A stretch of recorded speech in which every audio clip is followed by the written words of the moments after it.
important generation I'm ever going to talk to, because you're the aquatic generation. Nearly half the world's surface is unclaimed by any existing state. I'm Joe Quirk. I wrote a book about evolution, and any humanitarian who understands the principles of evolution should be a seasteader. Seasteaders plan to provide you with the technology to found your own floating nation on the ocean. And seasteading is already happening. In the year 2000, Japan inaugurated the aquatic age with a 1,000-meter floating airport where large aircraft were landing in Tokyo Bay. Shell's Prelude is larger than the Empire State Building. It'll be floating in international waters for up to 25 years. Just last month, The New Yorker came out with an article complaining that it's too big to photograph. If you take a plane, you can photograph it. Cruise ships are the size of skyscrapers. People attend rock concerts in them. The Allure of the Seas is about the same size as the Empire State Building minus the tower. These are libertarian skyscrapers. They flourish where there is no state. Cruise ships are semi-independent pioneers of the blue frontier. They dock in one nation, fly the flag of another nation, incorporate in another nation, and hire from anywhere. And they pick and choose the national laws best suited to their industry, and they make billions. And they maintain friendly alliances with all nations.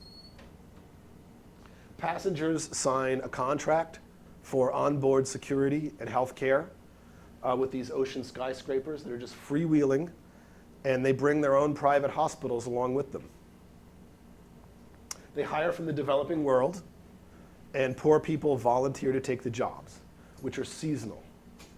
Imagine if their jobs were permanent. If the cruise ship industry were a country, it would be ranked as one of the fastest in economic growth. Since 1980, the gross oceanic product of the cruise industry has grown at more than twice the annual rate of the United States GDP. So the private colonization of the seas has been going on for decades right under our noses. It's increasing its rate. Those little ants on the upper left, those are people. And their day is not unlike your day, except it's safer and it's more convenient. Everything in their city is within walking distance. This is their neighborhood with little apartments and cafes down below. And what's that to the upper left and right? Well, it's a basketball court on one side, tennis ball court on the other, ice rinks theater below. So what is this? Is middle-class Americans at a mall? No, they're just hanging out in a cruise ship. This is them watching a Broadway show that is part of their world tour, came to visit their floating town. They attend the theater. They go to the gym with a beautiful view. They go bowling. They do a little gambling in a mini Las Vegas. Then they watch a high dive performance. Libertopia already exists. It's called Libertopia. They go to the beach, they sunbathe, they swim. They go surfing. On this ship, there are not one, but 2 surf machines on board. And you can do this all in one day without getting out of your car, unless you want to play bumper cars. Look, it's complete anarchy. Seasteading is met with so much criticism and mockery. It's easiest to respond to the standard objections by just showing photos of what already exists. So, I mean, how are you going to feed yourselves out there? I mean, in the middle of nowhere. I mean, this is why Hawaii, they starve in Hawaii, and Iceland descends into a Lord of Flies society. What about the waves? You'll get seasick. To the left is mini golf. Like, I define civilization as the place where you could putt.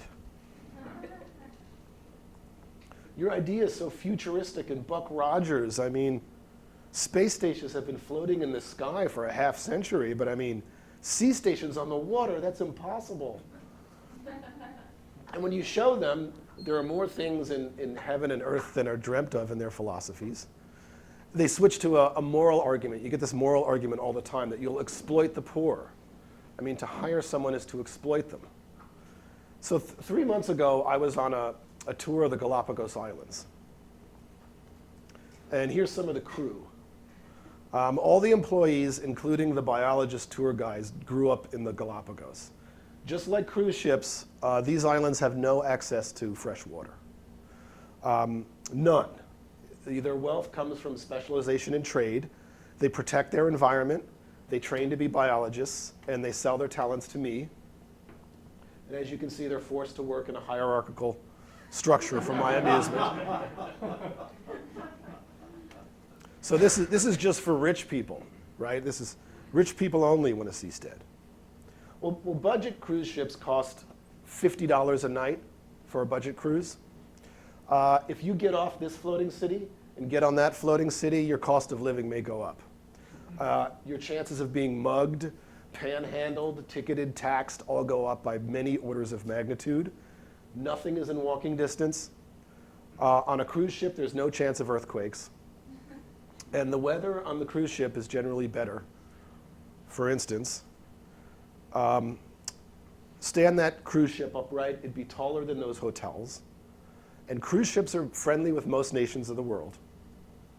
You can see here 5 floating skyscrapers integrating into this city in Brazil. I think it's Rio de Janeiro. They can stay put, they can leave. It depends on what the residents want. They have different laws on their ships. They play this kind of jurisdictional arbitrage. It's not the largest engineering jump to get from this to this. And this is an artist's rendition based on a flower, and people say, oh, it's a futuristic fantasy.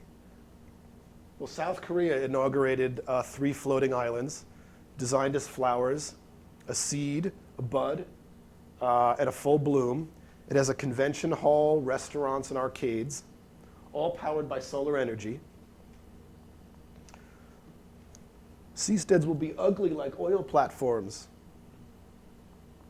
So if you want to find a country that's eager to seastead, you go to a country that's sinking. 30% of the Dutch population say they consider living on the water a reasonable option, and many of them already do. These are floating houses, a floating neighborhood.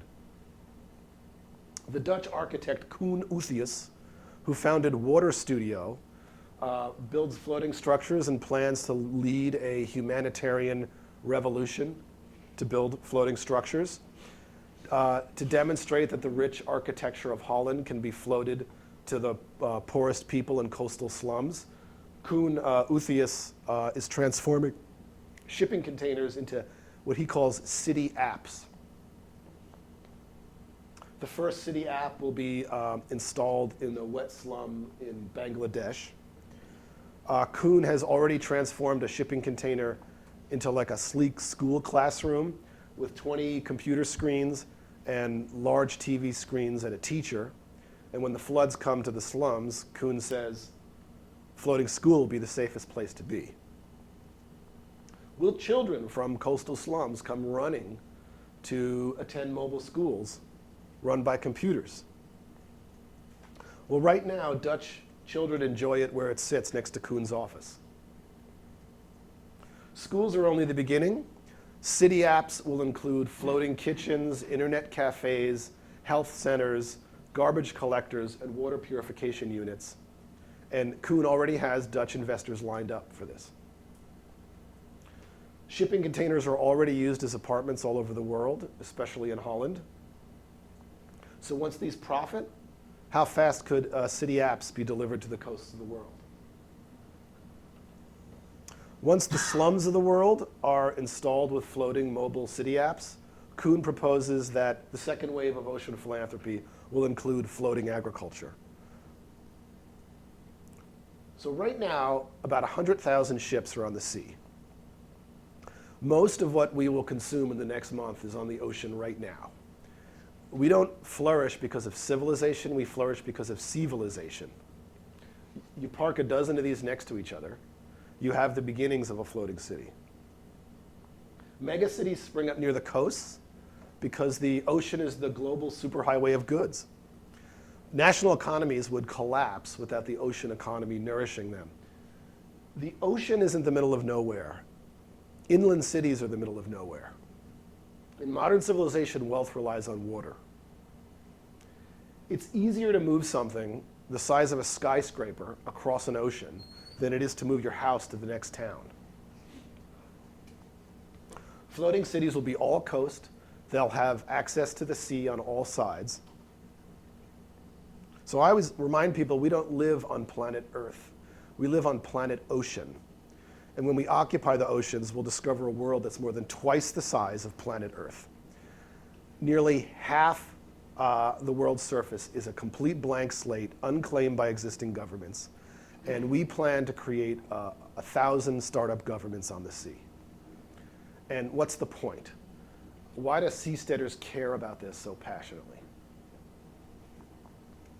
193 national governments don't represent the range of ideas that 7 billion people have produced.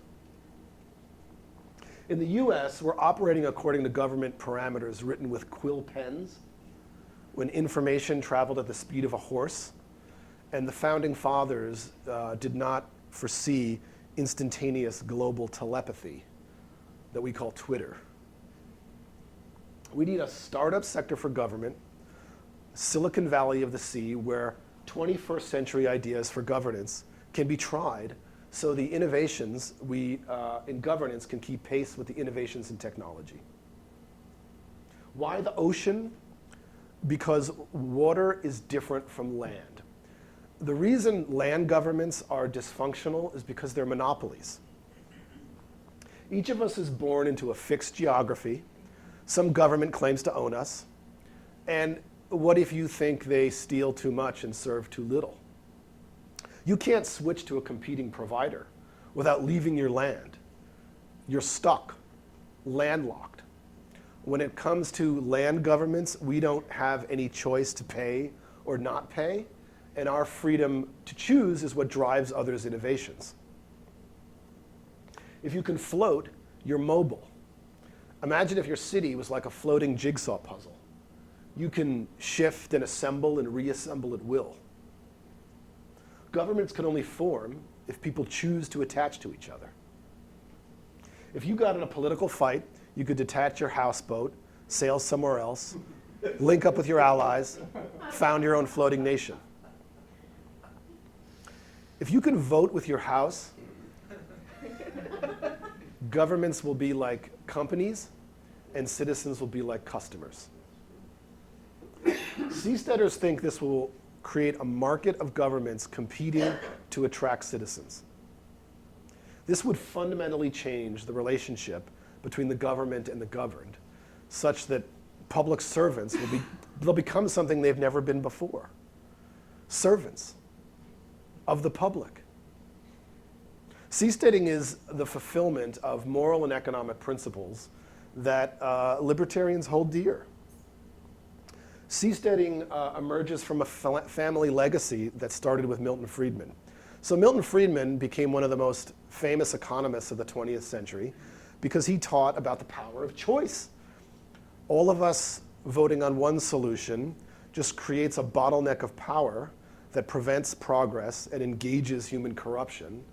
Whereas, all of us trying any solution opens up the ecology of the marketplace and engages human creativity. His son, David Friedman, taught about the power of mobility. He famously suggested that if houses were on wheels and borders were open, citizens who were dissatisfied with their government services could freely drive their house to a competing government. With a machinery of freedom like that, we'd have an economic solution to political problems. His son, Patri Friedman, realized that choice and mobility were married in fluidity. And because our homes are stuck to land, that's what gives governments the opportunity to claim control over captive citizens. But if we lived on the ocean and could sail about and choose the neighbors we want, ocean governments would dissolve if people removed their consent, and ocean governments could expand if people chose them.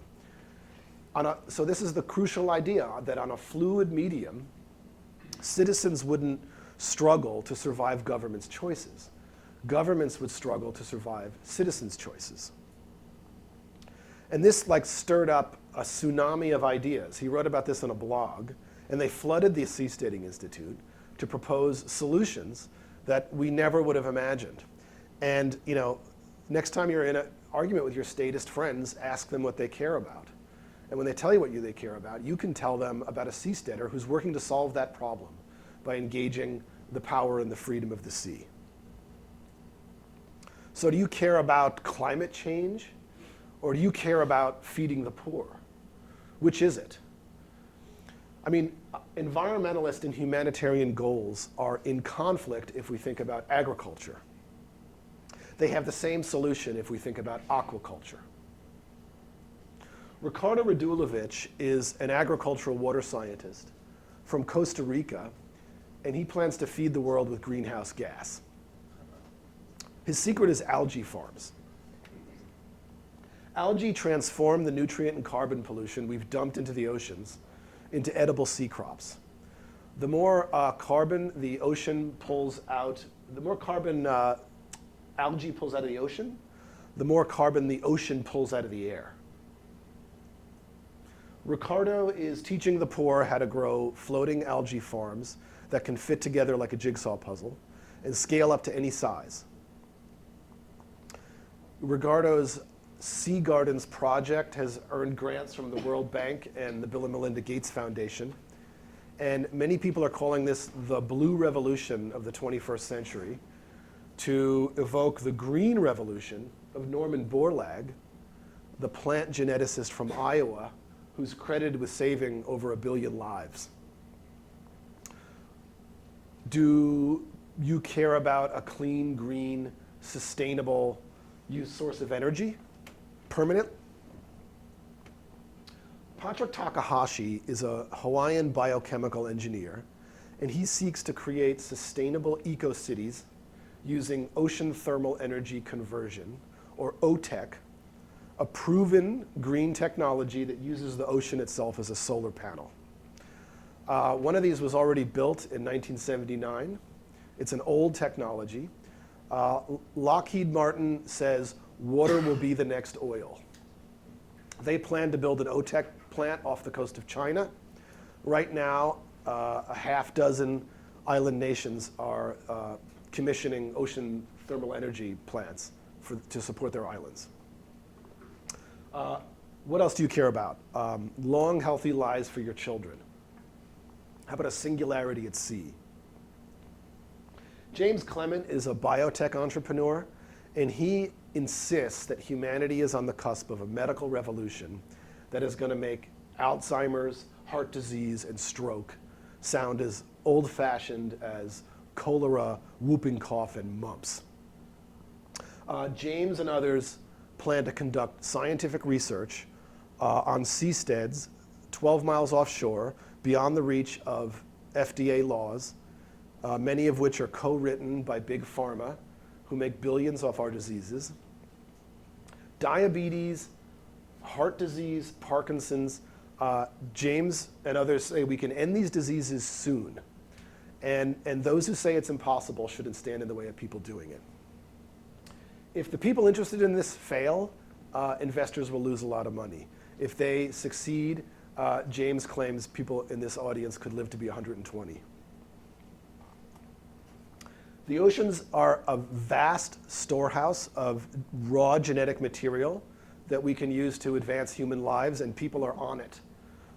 Craig Venter, the first private entrepreneur to sequence the human genome, creator of the first synthetic organism, has already sailed across the planet, collecting thousands of new species of algae. This is raw material for biotech health. According to Venter, his team discovered a staggering 2 million new genes, thousands of new protein families, and Venter plans to genetically customize them so that they will produce plastic, metal, food from nothing, and fuel from nothing but seawater, sunlight, carbon, and nutrient pollution. The ocean is a soup of genes, and we can use it to build civilization. So is seasteading just for us one percenters? Or will seasteading enrich the poor? My friend Michael Strong, he's an education entrepreneur from the USA and an author. He plans to propel millions out of poverty with what his supporters have called 1,000 floating Hong Kongs, based on 21st century legal systems, to welcome millions with blue jobs. And will these immigrants come to floating cities seeking blue jobs like they currently come to cruise ships? In 2009, 700 million poor and oppressed people told a Gallup poll that they want to leave their countries forever and find peace and prosperity for their children. That's more than twice the population of the United States. And this doesn't count the people who want to leave temporarily, earn their fortune, and go back home. Existing countries act as gating communities, locking these people out. Seasteads will require them to survive economically. If the cruise ship industry has hired millions of people from the developing world, the seasteading industry could hire hundreds of millions of people. Cruise ships hire people temporarily, and seasteads by definition will be on the water permanently, and they will need to hire people to prosper. 1,000 floating nations, providing better services than your old, obsolete nation conceived in a previous century. The Seasteading Institute plans to get this done. My ocean brother, Randolph Henkin, initiated the Floating City Project, the first floating city with significant political autonomy could be on the water by 2020. Check out our Floating City Project if you want to fill out a survey and tell us what you want to see on a floating city. We commissioned the Dutch aquatic engineering firm DeltaSync to produce and design a feasibility study for our Floating City Project. DeltaSync ultimately plans to use algae to transform coastal runoff into food and fuel. Agriculture can pollute the environment. Aquaculture can restore the environment. DeltaSync are some of the many people around the world who have not only thought of the blue revolution, but to outpace the green revolution, but they independently came up with the term blue revolution. Everybody I mentioned, Ricardo Radulovich, Patrick Takahashi, DeltaSync, they each independently coined the term blue revolution. And I know because I talked to each of them before any of them had met each other. That's the point of the Seasteading Institute. We're organizing and connecting all these people. All the aquapreneurs I mentioned, they reached out to us, feeling alone in the world, and then we've connected them to each other. The Seasteading Institute is a nonprofit think tank founded by Peter Thiel and Patri Friedman, which organizes all these ventures and connections. But who will build the roads? For innovation, we need startups. For freedom, we need choice. Among governments, we have no freedom and no choice, no startups. And seasteading isn't a new idea. It's an old, venerable idea that is responsible for creating much of what we find beautiful and sublime in civilization. Venice is an architectural masterpiece. It's called City on the Water, and it's called the Floating City. And governments were so dysfunctional and violent that pioneers seeking freedom found 118 submerged islets underneath the water where they built civilization on stilts. They discovered that canals were easier to travel than roads. Access to sea and the easy flow of goods allowed Venice to attract commerce and immigrants. The most serene Republic of Venice, as it was then called, it dominated the Mediterranean Sea for 1,000 years, producing the explorers Marco Polo, composers like Antonio Vivaldi, uncountable writers, painters, and architects. I love Venice. I've spent months walking the same cobblestones that Vivaldi walked. And if Venetians can build a wealthy republic more than 1,000 years ago with nothing but muscle power and firewood, we can build floating cities with diesel and hydraulics. Venice never lost its spirit of breakaway independence. Recently, 89% of Venetians voted to secede from Italy, and they can't. They're stuck to land. What if all these individual units could break up, float away, reform as they please? The right of secession is toothless without the technology of secession. Seamounts are undersea mountains that early seasteads could attach to temporarily. And October 3rd, 2014, a month ago, a study was published in the journal Science. Researchers used satellite data to establish that previously uncharted seamounts are far more numerous than was previously thought. Thousands and thousands of these things are on the ocean. So if aquapreneurs in the 5th century could start building floating cities on underwater mountains, underwater little hills, we could build civilization on thousands of seamounts. So we don't need to rebel against existing states. We need to show them how civilization is done. I mean, I've listened to arias in Venice. I've attended ballets on cruise ships. I was massaged by a waterfall of pebbles in the anarchy that is Burning Man. It was way better than any human massage. Complete. So we need to stop arguing with the ignorant and start seasteading with the civilized.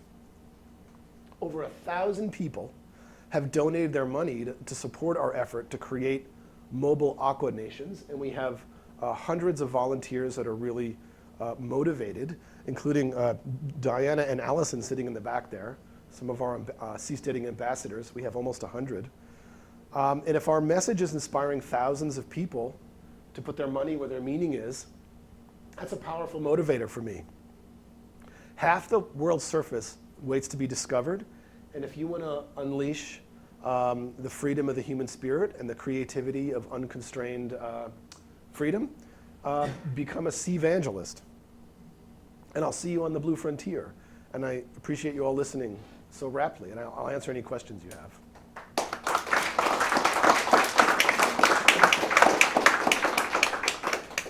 Yes, sir. A wonderful presentation. Just practically, as far as if the seas are rough, what's the technology to have a pretty stable sea step? Yeah, there's many technologies. The seas are rough, and there's lots of boats on the seas.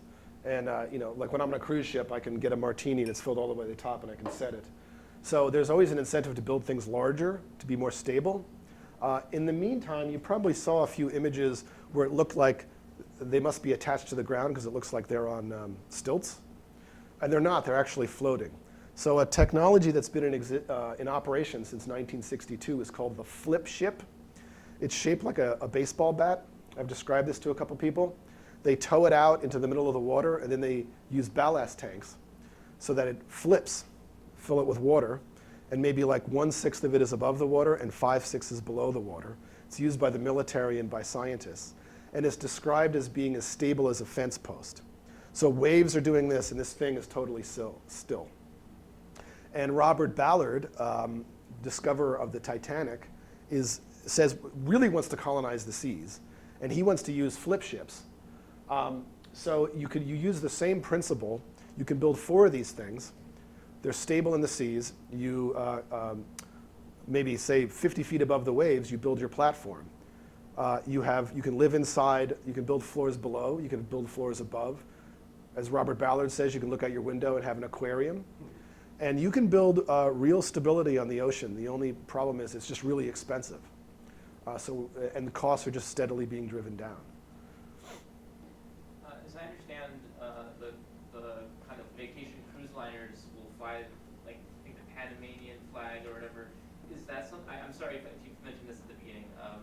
Is that something that you will have to do to not get a lot of scrutiny from the U.S. government or whatever? Probably initially. I mean, the goal is to eventually build up to be such an economic force and a positive force on the world that the UN will recognize you as a nation.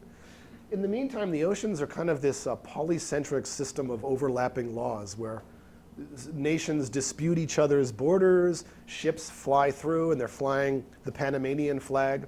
So you'll have a little island of sovereignty sailing unprotected through, two pieces of jurisdiction claimed by, Korea and China, and they don't agree.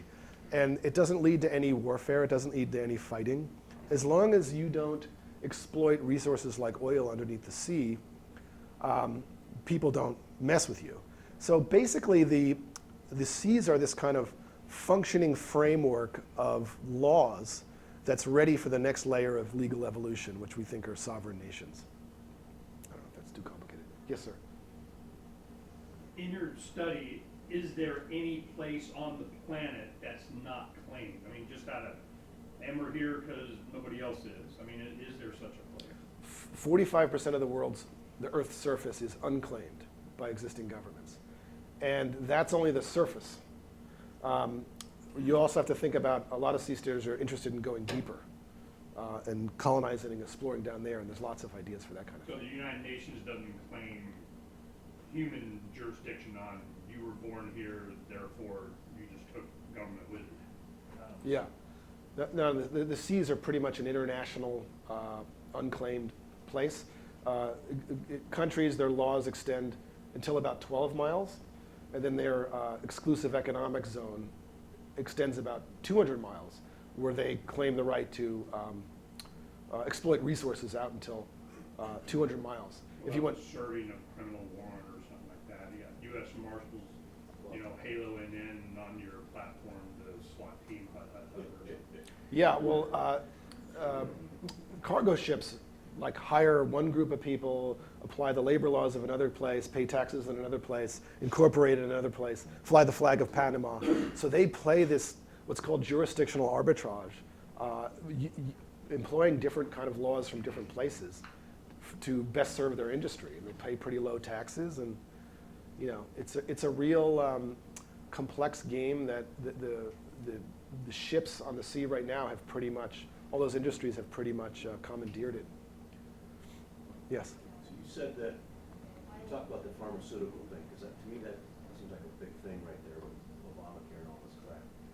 12 miles out, could you see a floating healthcare stuff? Yeah. Yeah. I'm very interested in that. Like cruise ships right now offer Botox and some cosmetic type surgeries. They have like fully functioning hospitals on board. A lot of people are interested in two things. I'm very interested in this. Floating hospital ships off the coasts of cities offering cheaper, better, faster care. Literally millions of Westerners fly across borders every year to seek better care. And Americans fly to India, they fly to Pakistan, they fly to Thailand.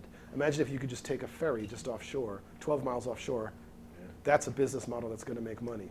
James Clement and guys like that are interested in medical innovation ships, that they think they can accelerate breakthroughs really fast if they can get out from under laws written in 1970, written by people that didn't predict the biotech revolution. And the Exponential Medicine Conference was happening down here, and I was invited to come speak at it because people speaking there with new technologies wanted to talk about seasteading, because a lot of them are very frustrated with their inability to do anything and how expensive it is. The Cayman Islands, they're building San Martin Island. The islands around the United States are building health cities, preparing, worth billions of dollars. They're spending billions getting ready to capture the frustrated Americans that are going to fly there for cheaper care. And right now there are companies where if you need a knee surgery, rather than pay for health care in the United States, they say, we'll give you concierge service if you fly to the Cayman Islands. We'll let you stay there for a month. This will be your vacation. You can recover there, and we'll pay you $10,000. That's cheaper for them to do that than to do it in the United States. Yes? You were saying how like the cruise ships fly different flags and have different agreements with different nations to skirt different laws and such. And I was wondering, other than cruise ships and like fishing vessels and such, is there any other like precedent for other type of companies on boats currently? The precedents that immediately spring to mind were gambling ships for a while. You know, as we see with you know, the Silk Road, often the first people to pioneer a new space are criminals, but that's just the beginning. That's how the United States started too. There's lots of offshore industries that take advantage of the fact that there are fewer laws on the high seas, and the oil and gas industry is just one of them. I can see banking as possible. People are interested in that. Yeah, I can see that as a good one. I think you had your hand up next. Yeah, I was going to say, so I've been working in international resort development and other kinds of technologies for like 15 years. And I was doing stuff in Central and South America. And there was a ship about 7 years ago that just cruised the world, like Yeah. continuously all the time. And the starting price point on those was like for a small 1-bedroom unit or a studio, it was like $1 million. And we're Yeah. looking at like $200,000 a year in HOA costs. Yeah. So like, you know, it's basically a two-part question. One is like, you know, how economic do we think things like this are going to be? And then I have some other comments on farming and sustainability and these kinds of platforms. Yeah, I'd be interested to hear them. Yeah, the World is like a giant cruise ship that like, sails the Mediterranean. It's just for rich people, and the business model hasn't worked. They lost. Yeah, They lost money. I drooled at it for like 2 months, and I was like, all right, I need to win a lot of. Yeah, and that's not really what seasteaders are interested in. I'd encourage you to check out our floating city project, because these floating modular cities in territorial waters that we're considering right now, the business model is a resort model. Okay. So we got a couple That's what I was people. thinking, Yeah. yeah. So I think that's like the first baby step onto the seas. I was just That- working with the federal government in Ecuador. I was down there 3 months ago. I've been working with them for 6 years. So you say you're in the Galapagos and things like that. I know all those guys. Yeah, we should talk. We should Yeah, talk. Sure. Okay, cool. Yes, sir. Is the Seasteading Institute involved in the Blue Sea project, and do you have any updates as far as how that's going? The guys at Blue Seed used to work for the Seasteading Institute, and they basically said, you know, why are we? They were doing research. They were doing business and law research, and they published some papers. And they said, we want to just do this. So they went out and started the Blue Seed project, and you'll have to ask them. I mean, they're I don't know what the status of the project is. It seems kind of stalled. They've raised some of the money they need, but not all of it. But yeah, those guys are friends of mine, and they used to be part of the Seasteading Institute. So they were the first, you know, for-profit attempt to do this. What is the resistance to this exploding? You know, a lot of us, when I was young, like a lot of these young guys, we thought we'd be here by now. So I'm just wondering, it's probably not technical. I mean, is it, you know, the threat of, oh my God, they're making money and providing health care and giving really good drugs and brothels and stuff, and they're not allowed? I mean, you know, what is the wet blanket of the whole thing? Well, people tried to do this like in the 80s and 90s, things like this. And since then, the price of doing everything has just gone down, and the technology for living in comfort on the seas has just gotten better and better.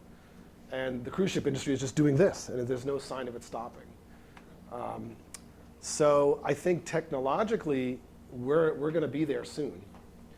And I think we have to talk about it the way I'm trying to talk about it, as the way humanity can be benefited rather than the way we can screw the man and go do whatever we want.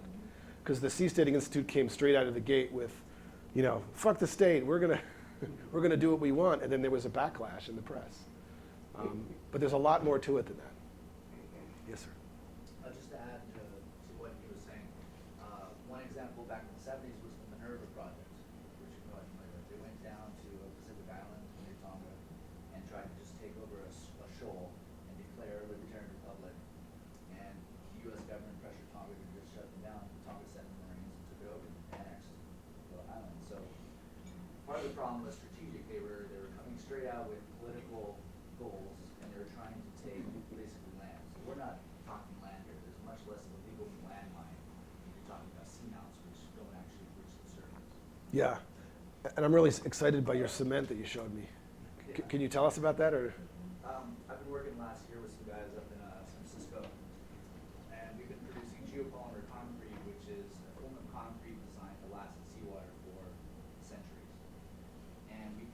combine that with basalt rebar, so we can make reinforced concrete structures that will not rust, don't have any problem with seawater degradation, just last forever.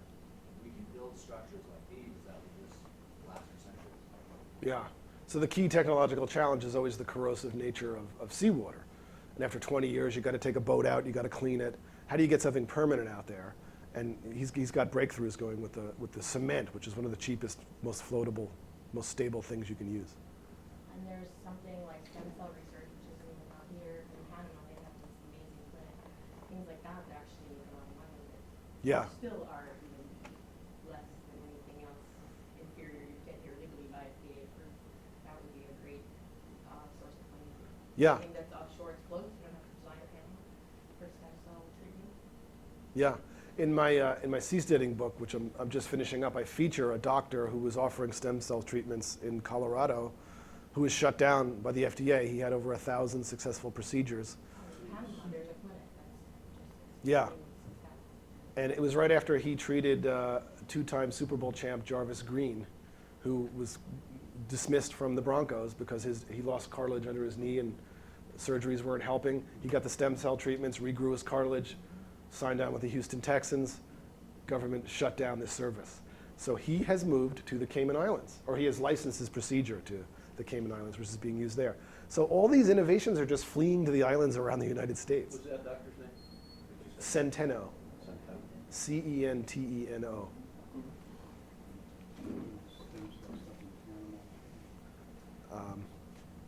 I don't know how much time I have, but 10:40. Okay, I'll keep answering questions if you like. I don't have a question, but just a comment. My wife and I, just 2 months ago, went to Venice and took a cruise out of Venice. That I've been on, probably this is I think our 4th cruise, and we were saying to ourselves, we could live here. It's the staterooms keep getting more and more efficient and bigger, and food is good, and entertainment, and it's not a bad thing. It's stability, no problem. As long as I have access to golf, I can go ashore to do that. Yeah. It seems pretty nice. It's luxurious. I mean, I had a moment being in Venice watching a gigantic ship at night. So the lights were all in the sea.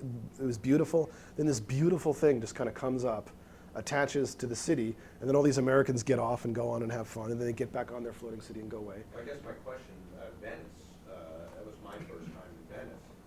How did they do it? In other words, what are they connected to? It's been there for 500 years or whatever. How do they do that? Well, it's like necessity is the mother of invention. I mean, it's literally people were just chased out of land.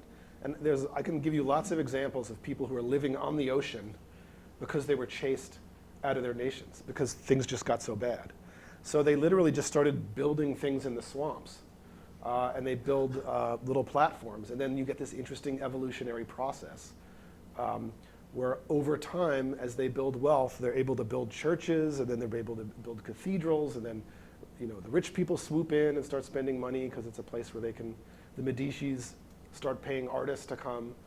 And all these little breakaway experiments in governance, they outcompete the nations they broke away from. I had on here Hong Kong, Venice, Mauritius. We can go on and on with these examples. Singapore is a great example. You start over with a new government, you apply modern rules, and people prosper. So I'm just one thing that kind of came to mind when I was thinking about seasteading, before I heard about the modularization thing, that kind of changes things. But supposing you don't do that right away, or that doesn't work out for whatever reason, you have sort of like a big seasteading island. I'm wondering just the philosophical backing of this whole thing. If those of you who are altogether anti-state, it sounds like you're talking about smaller governments, but you're not talking about doing away with government altogether. With the modularization stuff, you can argue it's just like a completely voluntary association you can break away from. But you either say that, well, we are radical minarchists, or you could say that, well, no, we built the island, we homesteaded this thing, so we rightfully own it, but then it's kind of you're signing into feudalism, some kind of glorified feudalism. I don't know what the discussions were with that. I'm just kind of curious. Yeah, the discussions are extensive. And the key idea is that it's not, we don't have an idea, even though most of the people involved in seasteading are libertarian and anarchist, and We're not proposing an idea for governments. We're offering a technology for anyone to try their society. So it's kind of like saying, well, once you make this Facebook thing, what are people going to post on it? What is the plan? It's like, no, it's a platform for anyone to do whatever they want. With the idea is we don't need to change minds. We need to change the technology by which people interact. So if you have mobile homesteads, we think this will unleash the kind of variation by governments and selection by citizens. That's the recipe for evolution and progress. So we'll enjoy the kind of evolution in governance that we enjoy in technology. People can go out there and form a socialist seastead if they want. Yeah. But if they are in fact modular and people can choose to detach and go find a government they like better, I think we'll end up with societies diverse and that have nothing to do with what we argue about now and defy our little two-dimensional political spectrum. And there's precedent. What if that one guy that's on the old stationary? There's a guy that's like an independent There's a guy. entity on an old oil rig. and Sea he's- land off the. Yeah. Oh, there's yeah. a precedent for that. Yeah. Almost. I mean, that's stationary. It's Yeah. been around since Every generation there's this just tiny percentage of pioneers that just say, I'm going to go out and do my own thing. And every time they're empowered to do that, they create things that people never would have predicted that are better than what came before. I come from Silicon Valley. I think innovation comes from startups. And I think the more startup societies we have, we'll discover solutions we're not imagining now. You haven't talked to me. Has anybody ever tried to get perspective to form something where people would invest in a future plot on a future place, let's say Florida, and they know it's coming, and they just put up $100,000 down, promise to put up the rest of it as it grows every year, whatever. Has anybody ever tried that? Yeah, the Seasteading Institute is seeking investors right now for the Floating City project. And so we have a lot of exciting verbal interest. But there's always a jump between people saying they're excited and then people actually putting the money down. So. The seasteading thing in 2000, I remember we were in California, Anaheim at the Libertopia National Convention, and the seasteading thing came up. And we knew that, you could have your own servers that would house, encrypted files of the mob's accounting of whatever the heck. Somebody is going to come with a destroyer wanting to serve a warrant. I don't know what he's talking about. But he went through some kind of UN thing, like, I got a military, I bought a tank, and I put it up here. Oh, really?